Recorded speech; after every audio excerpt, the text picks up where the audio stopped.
ইসরায়েলের আক্রমণের কারণে আমরা কোনোভাবেই পেছনে যাব না। 2রা অক্টোবর কনফারেন্স ফজিলাত থেকে বলছি, শহীদুল আলম। আমরা গতকালকে ঝড়ের ভেতর দিয়ে গিয়েছিলাম, কিন্তু এখন ঝড় কমেছে।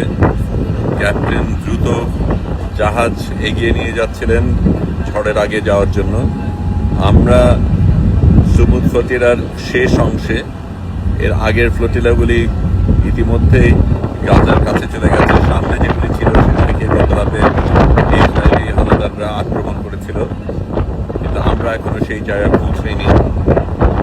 গতকালকে সমুদ্রে একটা তুরস্কের নৌজাহাজ আমরা দেখেছিলাম, কিন্তু সেটা দূরেই থেকেছিল। আজকে কারা আমরা জানি না, কিন্তু আমরা ক্রমশ কাছে যাচ্ছি। আমরা অবশ্যই সেখানে পৌঁছাবো এবং ইসরায়েলের আক্রমণের কারণে আমরা কোনোভাবেই পেছনে যাব না। এখনো সমুদ্র উত্তপ্ত, এখনো ঝড়ের আশঙ্কা রয়েছে, বিদ্যুৎ থেমে গেছে, বৃষ্টিও সকালে থেমে গেছে, কিন্তু আমরা আমাদের মতো চলছি। শহীদুল আলম বলছি, গাজার পথে।